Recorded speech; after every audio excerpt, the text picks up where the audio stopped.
Welcome to Come and See, your podcast for finding truth in a world of chaos.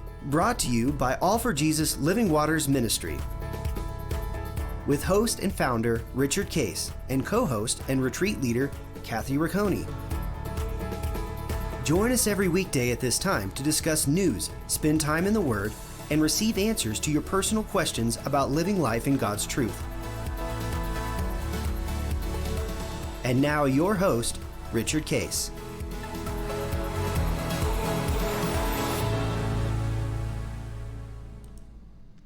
Well, good morning, Kathy. How you doing? Good morning. We've into getting it toward June.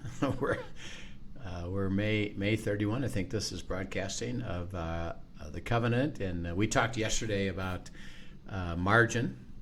Actually, the last couple days we talked about don't get entangled, and we had that great picture. Good conversation, of what entanglement looks like, and then margin and being obedient and faithful to that aspect. And again, we want to just reiterate that, and maybe you could even share a little bit about how did you learn about that, and how does that play out in your life that you're able to actually have, you and Dan are actually have margin with, you're involved in lots of things. Dan's a CEO of a company. You do retreats, have a family. How does all that work for you to actually have margin and not be overburdened by it all? Yeah, so it's interesting. I've shared before, I'm a type A high capacity kind of person, and you would assume that Dan, being the CEO, is also a type A. He is not at all. And so margin is actually more something that I have to surrender more than he does. He naturally will set up rhythms that create margin, and I naturally will fill them. So anyway, as we have throughout our married life, it's been interesting just to see, I sympathize with people who are like, I see that I need margin, but I have all these things and they're all good things, and how do we get undone? And it's interesting because I would find myself truly, before I really had been taught, okay, margin is important. And that really came through your teaching in Christ, Clutter, and the Calendar. Yeah. We have, by the way, just to everybody know that we have a course called Christ, Clutter, and the Calendar. And we filmed it last year, and we're getting ready to, we're working through them workbooks and stuff. So we'll have it up here probably in another 2, 3, 4 months. Yeah, but it's a good one. It's a really good one for everybody to take. It's a very practical tool and work it through of what does God say about this, and then how do you apply it, which is unique to you, but there's a process to apply it unique to you. So we've done it with all our leaders. We've done it as retreats, and it really has made a difference in people's lives when they start to realize that God wants us to have freedom and not clutter and manage the calendar properly. So I just wanted to put that plug in. So, go ahead. Yeah, absolutely, because that is definitely well worth spending time on. But yeah, so prior to that, I would say we've shared in our story before that before we lived in New Hampshire, Dan and I in our married life pretty much moved like every 3 years. And in its own way, that was a blessing to me. Actually, I loved moving anyway, because it was a new adventure every few years. But there was some protection that God gave me in that, being the personality I was and not knowing really about margin. Every 3 years, I got a clean slate to start over. and it was funny because I would recognize, oh, this is a nice reprieve, but then I wouldn't recognize that you actually needed to set that up and be intentional in having margin on a regular basis. And so really with every one of those moves, I remember thinking, oh, it's actually, there's going to be things I missed, but it's going to kind of be nice to have the excuse to not be in all of this anymore. And so then when you taught us Christ, Clutter, and the Calendar, I'm like, that's what God was trying to show me, is you needed space. Even being high capacity, you need that margin to truly be fruitful. And so for me, there was a lot of freedom in being I would call myself just really a doer, a performer, and learning to be with him.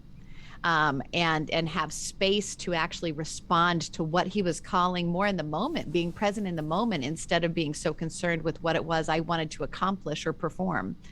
And so we did settle into, after taking that class, really took on just the idea of, okay, in rhythms of life, we need to be intentional. And we honestly, being mostly me, and Dan would be gracious and say it was him too, but it was mostly me, that needed to step back and needs to look at what we have. And God, is there anything in this place, in this season we're in? You know what's coming in the next 3 months. And we kind of tend to do 3-month chunks. But you know what's coming. And is there anything that I need to shed in order to make space? And even in doing that, it's funny, he had me shedding things before I knew you were going to invite me to do this podcast with you. He had already set in motion, I want you to shed this. I want you to shed this. So you're making space. I'll show you what for later, but you're making space. And so he had put me in this season of already pulling some things out without me realizing what he was doing with that time. And so it's been sweet to watch him do that. But for me, it is very intentional. And like I said, for Dan, honestly, it's just very natural. And so he almost just needs to nudge me, Kathy, go, let's look at what you're doing, and keep me in that rhythm of checking that, of taking it back to God and just making sure. But what I have learned is truly the refreshment in that, and the idea of, I see now how when I'm just doing what he's asking me to do and not every other good idea I think there is out there, the fruit in what he's calling me to do so supersedes the little bit of fruit I'd get in the 1,000 different things I was doing. Right. And that's where so it's been beautiful to learn that for me. That's where the entanglement really interferes with the fruit, so that, remember, margin, it isn't self-created margin. It's following the instruction of where God would have you give your time to, which, by the way, it's not even to something that is tangible. It could be, I want you to go spend time with your spouse right now because you need to strengthen your affection for each other, and you're walking with me together. Right. And then, that is your assignment and that's right your now. assignment go bear right fruit now, there. and go do that. So it's not, there's not a litany of, well, I should. It's just rather, what are you calling me today on your path of living out the grand life, which a lot of times it's, I need to take you through, forgiveness. I need to take you to reigniting your relationship with you or your children or your inner circle and other things. So, and by the way, what you said is where God calls you, which means by definition you don't do other things that are good ideas. Right. So when our ministry was growing, Linda and I were doing 5-6 retreats a year, and I'm working, of course, and God says, get ready. It's going to start to really take off, and you got to get ready for this. And like you kind of did with you, is you got to create some space here. So we received that. We got it. Well, interesting enough, we're working toward creating space, and I get all these invitations.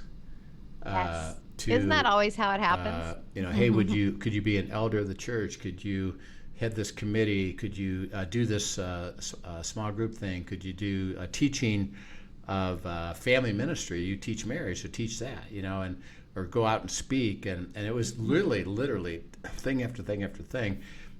Interesting enough, I could do them all, no problem. I'm capable of doing it. And you're a high capacity person, and I'm too, a high capacity. So it's tempting, right? But God already said, I am getting you ready for something. And so I didn't even, and Linda and I understood this, is it wasn't like, should I or not? God said, I've already said this. You don't need to pray about it. The answer is no.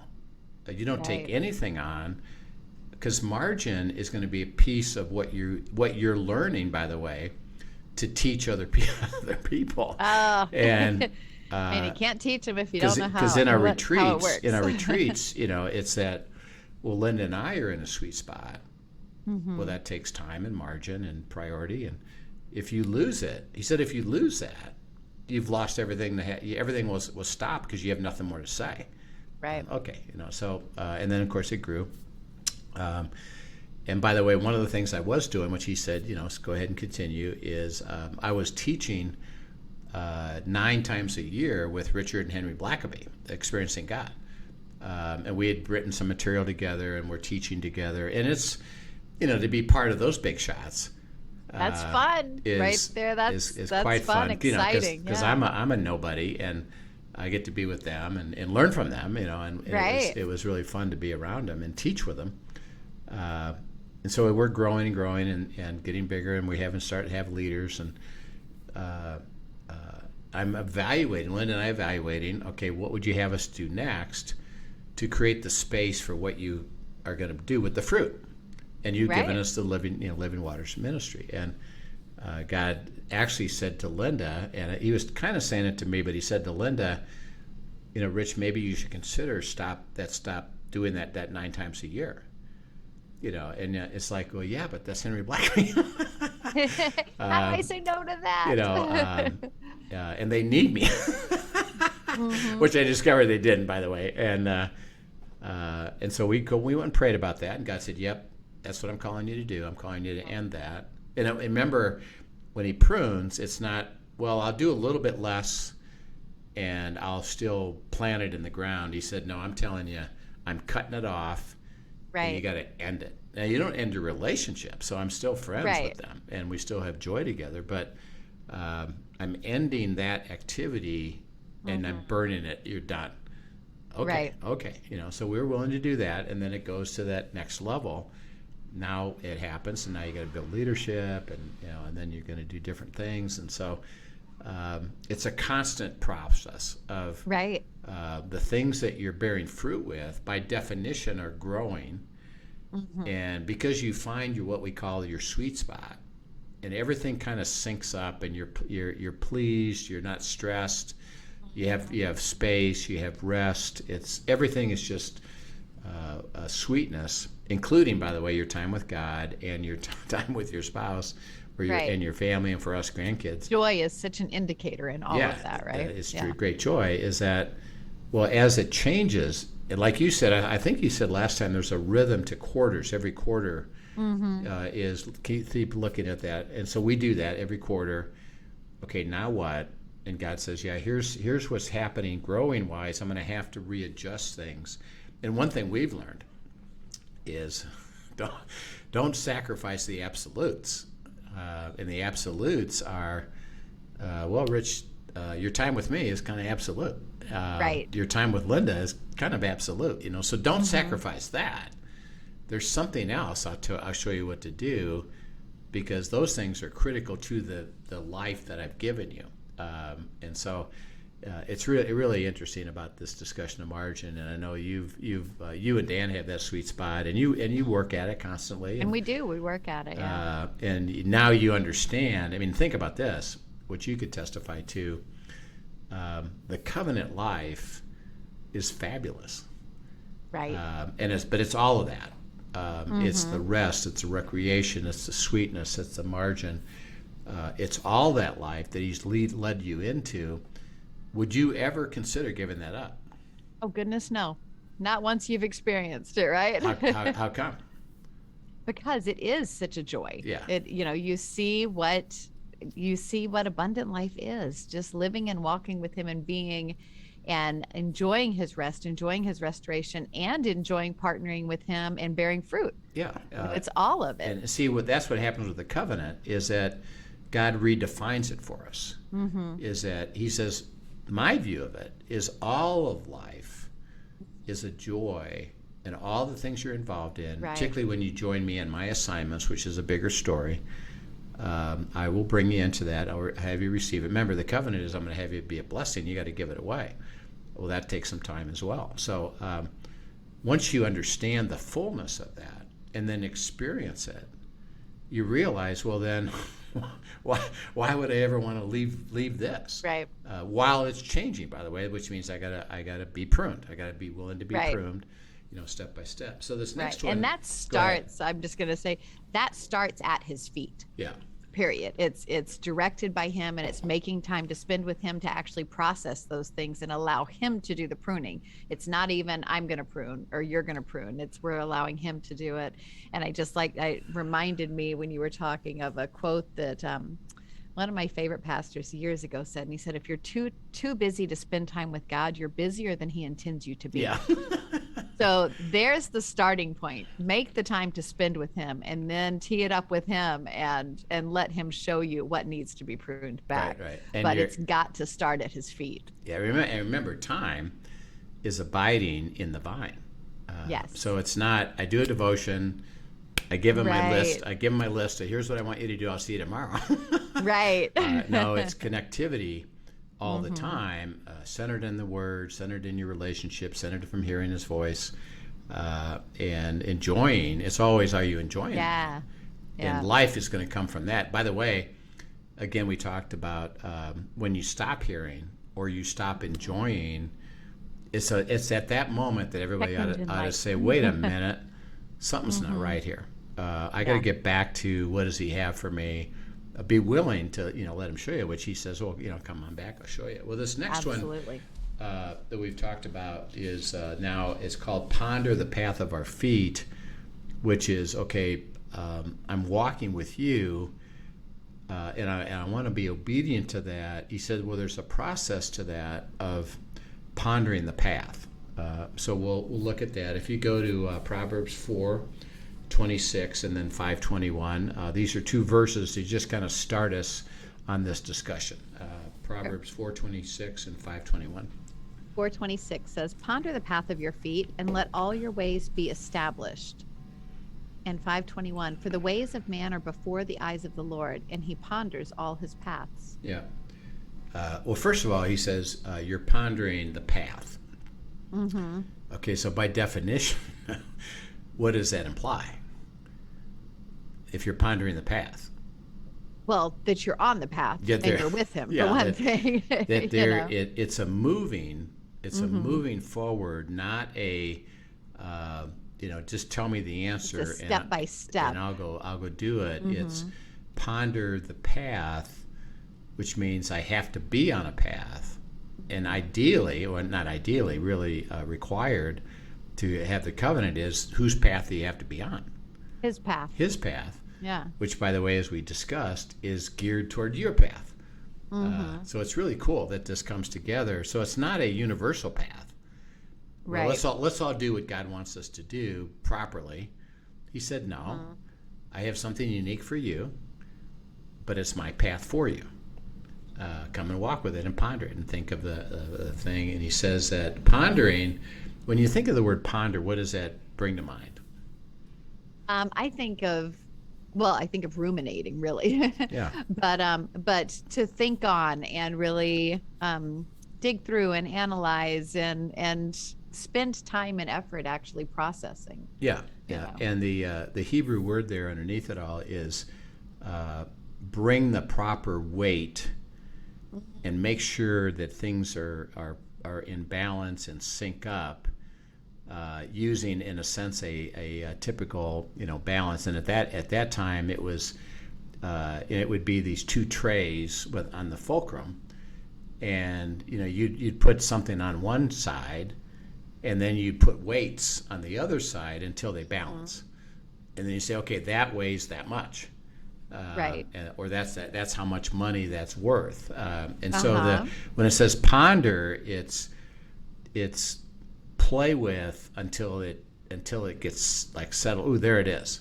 Oh, that's interesting. Yeah. That's the process. Consider, process, add to, discuss, think about what you're about. And as we've talked about this issue of margin, that's a big deal. Is to ponder. Well, I'm on a path because what? You're doing stuff already. Right. All right, how does God want to alter my path for me to get from where I'm at, which is stress, weariness, tiredness, overwork, to something different where it's beautiful, peaceful, and joyful. And you got to ponder that. You got to think about it. You got to have a heart. Well, let me consider the path I'm on. And right now, something's not right. I don't know what is right, but I'm going to ponder it, process it until God shows me. So I'm working with this young couple, for example, and they're in the process of getting serious, and they're working together, and we're on discussions. We're basically just learning what it means to abide. Right. And as part of the discussion, they talk about they have a few issues of managing conflict, and they're trying to learn this. And God says to me, well, ask them about their activity level. So I said, well, okay, would you say that you're tired? Yes, we're really tired. Okay, what are you doing? Well, they start describing it. It's like, oh, wow, my goodness, no wonder. I tell you what, write down everything you got doing, and then let's come back and look at what God would say to you about that. Because I can tell you right now, you're doing way too much, and you're tired and weary, and that's not God's path for you. And you're not going to be able to get to the real good stuff, which is how you build your relationship, without that. Okay. Right. So they do, and so that they send back, and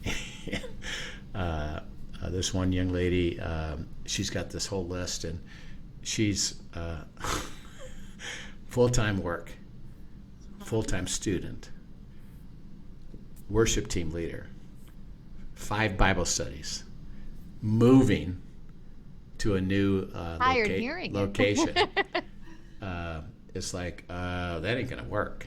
I said, so why don't we take a 4 to 8 week period, and let's see what God would say about that, to get you back to a sense of joy and peace. And this is, by the way, really, really important, because people think as soon as. Right.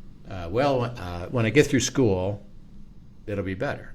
I'll just put up with it for that. No, it's now. It's right now. So we did, and so God spoke to her, and she listened and processed, and God said, school and work and your relationship with your boyfriend, that's it. And you got to move. By the way, you got to move. So yeah, you got 4 things. Everything else is take it off your plate. Everything. Worship team, Bible studies, all that stuff's got to go off your plate. Which I'm sure are hard for her to let go of as well. Yeah, because they're used to me being there, and aren't I important? And I'm like, okay. So for 2 months, do that during the 2 months, because then you're going to move. That'll be done. You're going to get out of school. That'll be done. Now it'll be okay. Now what?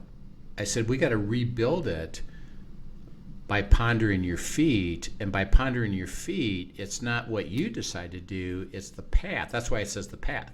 Right. The path of my feet that God has for you, which is going to get you to basically a place of recreation and rest and margin and sweetness.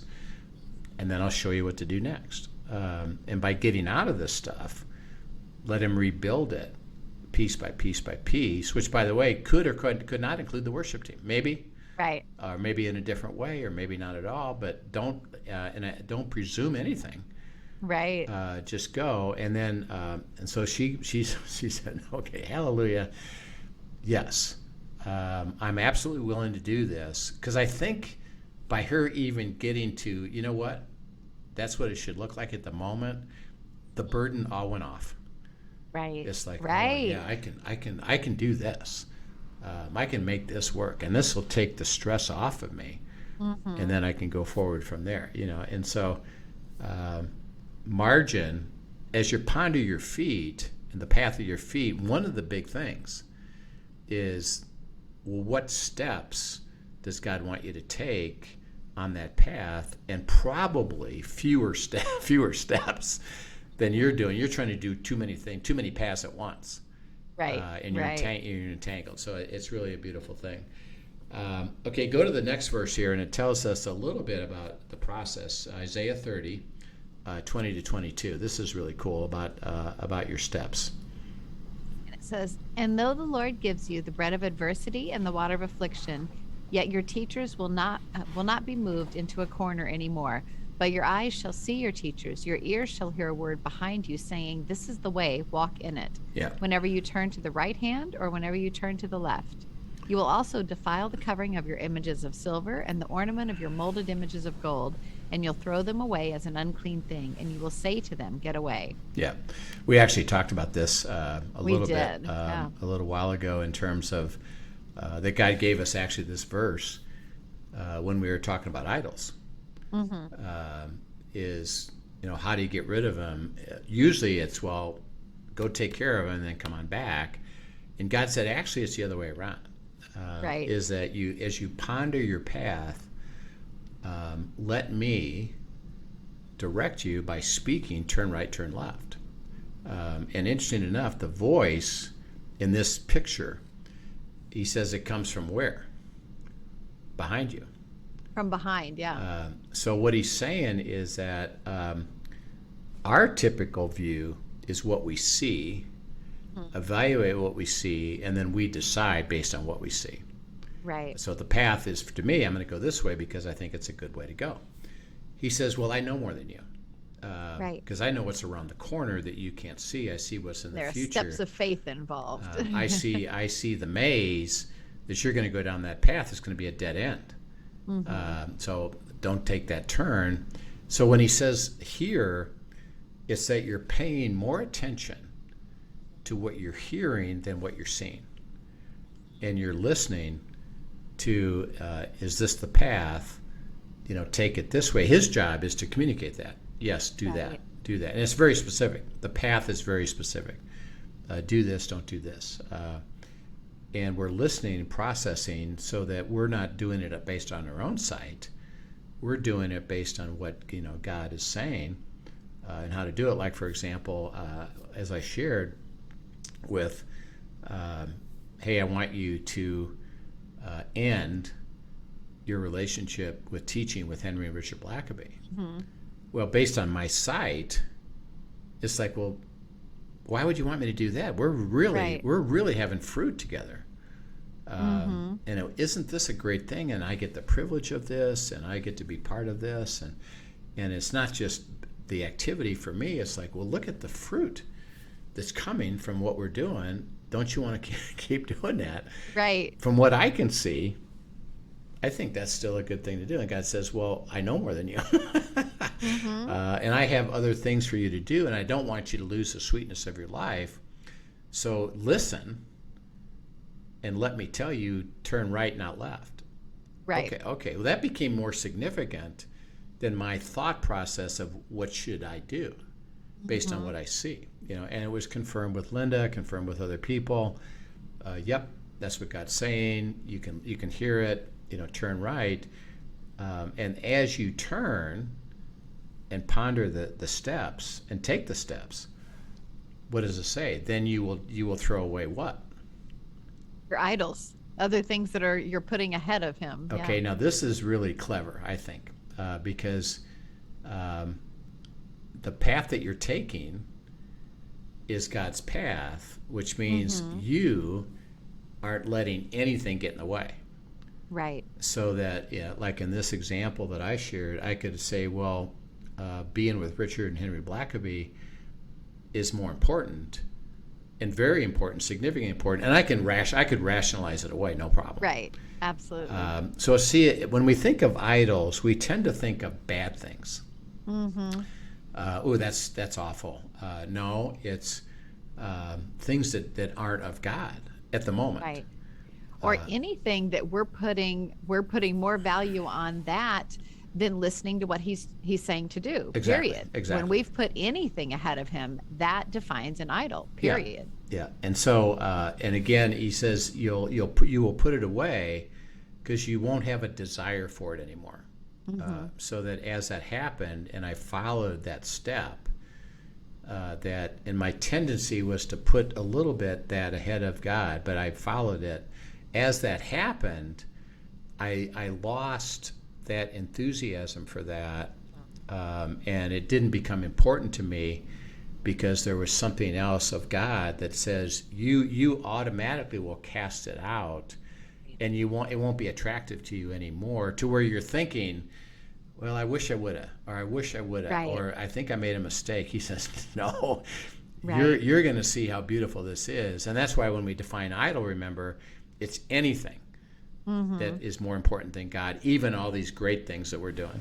Right. And the cool thing, even as you described that, is that this verse demonstrates the heart work Yeah. that God does as we step and follow him in his path. Yeah. That he does the heart. I mean, he literally will change our hearts, change our appetite for something we potentially loved or adored doing or whatever else. And if we simply step with him and stay with him on this path, he will change our desires to align with him. When our heart is to be with him, he does the heart work on the inside to align that as well. And it's a beautiful picture of it. Well said. Well, as we finish this section, we'll continue with this idea of pondering the path. Remember, it's just being led. Am I willing to be led? Am I willing to consider, process God's path? And he's basically saying it is something that you're going to have to spend time with me on, and it isn't even blind. It's not like, well, just do this and that's it. It's ponder it to where you see, okay, I understand what you're saying to me. I'm willing to follow you because by faith, it's more important than what I see, knowing that he's leading me to the covenant. Yeah, absolutely. And so it's beautiful. So we'll pick this up tomorrow and look forward to more discussion on this pondering our path. Sounds great. Thanks so much for sharing with us today. And thank you for joining us, everyone. I hope you guys are finding this conversation as beneficial as I am. Just great reminders even. For all of us, absolutely. Absolutely. Have a great day, everyone. Okay, we'll see you tomorrow. Thank you for joining us for today's episode of Come and See, your podcast for truth in a world of chaos. Brought to you by All for Jesus Living Waters Ministry. Send us your questions and comments, and tune in tomorrow for more answers to your personal questions about living life in God's truth. Remember, God's will is best and none better. His truth brings peace in this world of chaos.